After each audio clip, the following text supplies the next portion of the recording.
Bu partiye herkes öz könlüyle, öz vicdanıyla, öz qəlbiyle gelmelidir.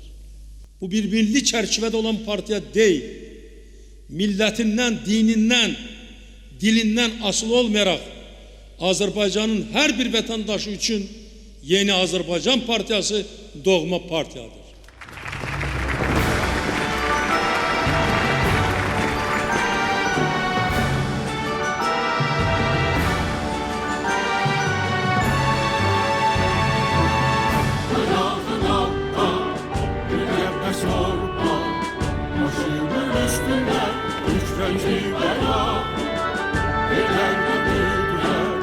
İlhan